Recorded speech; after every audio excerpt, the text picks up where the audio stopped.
Hello everyone, I'm Goreflow and I have a question for you. Are you ready to get serious about Gwent? If the answer is yes, stick around because I'm going to show you how I have been tracking my matches so that I can learn from my mistakes and improve. In the description, you will find a blank match tracking worksheet along with a real example of how I used it to track my Dead Eye Ambush games last season. In a moment, I'll show you how to use the worksheet, and then I'll show you how you can go back later and use your results to improve your decision making, both in-game and in the deck builder. Before we get started, I'd like to remind you to like, subscribe, and leave a comment below. You can watch me play and use this match tracking worksheet live on Twitch at twitch.tv/Goreflow, Mondays and Thursdays at 6:30 p.m. Eastern Standard Time. Thanks, and I hope you enjoyed the video. When you first open up the match tracking worksheet, you should see a screen like this. I have it zoomed in a little bit just to improve visibility for this video. There's a bunch of blank fields over here, and if we scroll to the right, we should also see some colored tables. But we won't worry about those ones for now. These are where we'll actually be entering our match information. The very first thing you should do is go to File, make a copy, otherwise you won't be able to edit the worksheet. I like to name my worksheets using a convention of leader ability for the deck that I'm playing, followed by an abbreviation of the Masters season we're in, followed by an abbreviation of the monthly season we're in. So let's assume that we're playing Lockdown. In Masters 3 Season of the Wolf, I would write Lockdown M3 Wolf. Okay? Now we're ready to get started. I'm going to magnify this so it's easier to see for the video, but feel free to use whatever zoom level makes you the most comfortable. Under leader ability, we have a drop-down list of every leader ability in the game. This is where you would enter your opponent's leader ability at the start of a match. Let's assume that we're going up against Patricidal Fury.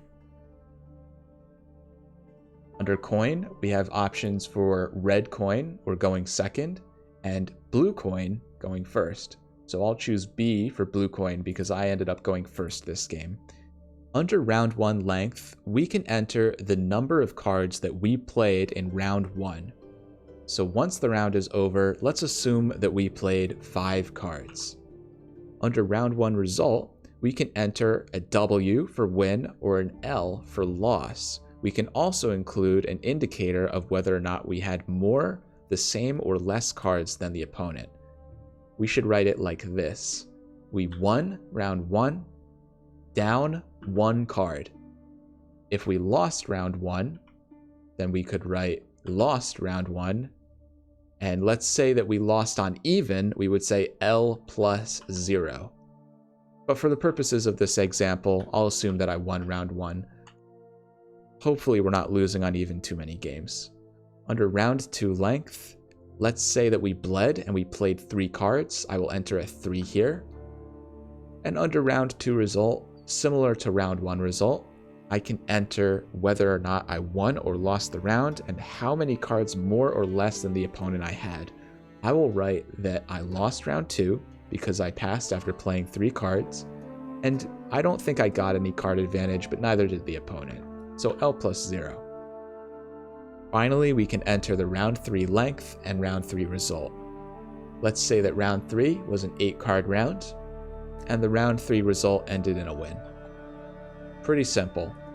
You don't really need to include card advantage at the end of round 3, as it doesn't make any difference anyway. We can enter the match result now, and we also have a golds missed field. This is where you would enter the number of gold target cards you missed that game. If you're unfamiliar with the subject of target cards, you can refer to the Rule of 16 video on this channel. Let's assume that we missed Masquerade Ball and Usurper this game, so I'll write 2 golds missed. Finally, we have a notes field. This notes field can be used to include important information that might affect the outcome of the game. For instance, let's assume the opponent did something unusual and played their leader ability in round 1. Here I would write, opponent used leader ability R1. now I know in the future, if these results are a bit weird, why that might have happened. Congratulations, you've just tracked your first game. Once you've played a decent amount of games, you should start seeing some results like this. Now we can see in the notes there's some wacky stuff in a few of these. The opponent cursive corruptioning themselves, opponent over swarming, so all kinds of strange stuff. But the really interesting thing is once we've got a good amount of data here, if we scroll to the right, we'll find that these tables are actually now populated with useful information. I'm going to cover now what these fields are and how you can use them to analyze your games. I'd just like to reiterate that this section of the worksheet contains derived statistics.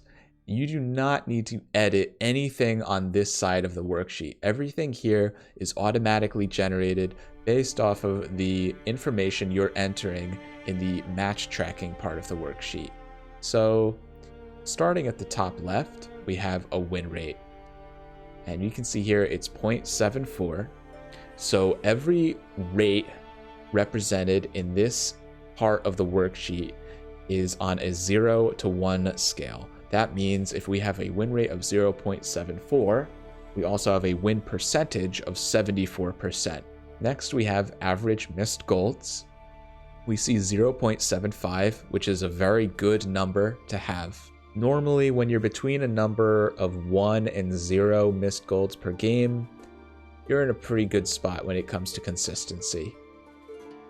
Next, we have a few extra win rate fields. These are the win rates based off of the golds missed, so you can really get a feel for how impactful it is when you don't draw your golds. Our win rate with 0 golds missed is 0.82 or 82%.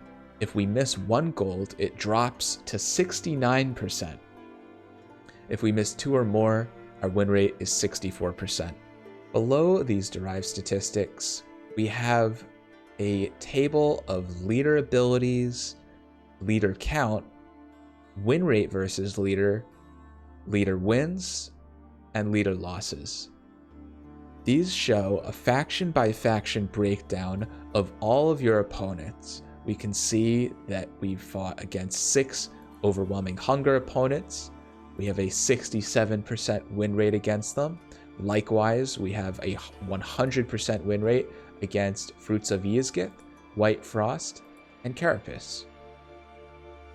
At the bottom of this table, we also have a totals section, which shows the total number of matchups against each faction and our win rate against each faction. So now that we've got all of this data, what do we do with it? One of the things I like to do is when I go up against a certain matchup that I maybe haven't played in a while, I will filter my leader abilities and only look at the matches in which I played that archetype. To get started with filtering, you can click this little filter icon over here, create a filter. You'll see that all of these filter icons get added to the different headers, and you can click on the leader ability one and choose a leader ability from the drop-down list. For this example, let's look at our matchups against Overwhelming Hunger.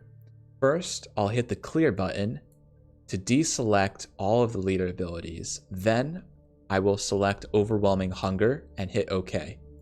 You can now see that we have a limited view of only the Overwhelming Hunger matchups that we had with this deck. I think that it's very interesting to look at the match results and then go back and see what led to those results.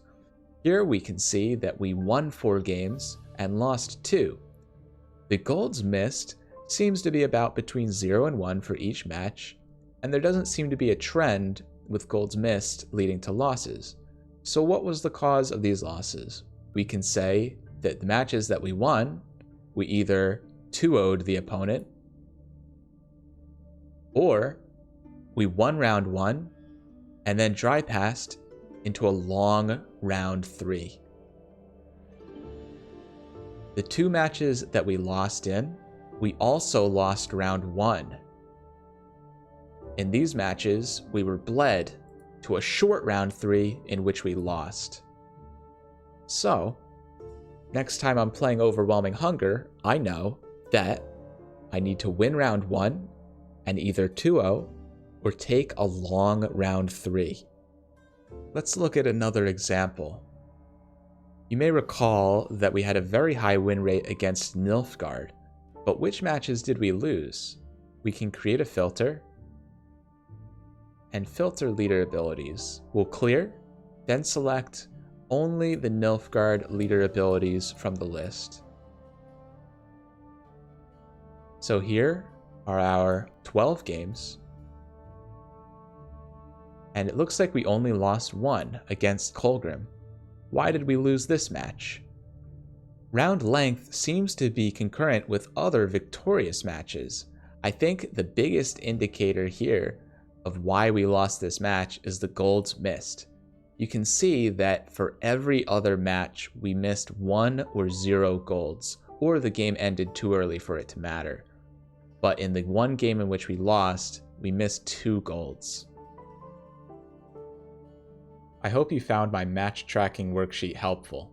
If you have any ideas about how it can be improved, feedback is very appreciated. I anticipate updating the worksheet in the future with more helpful statistics.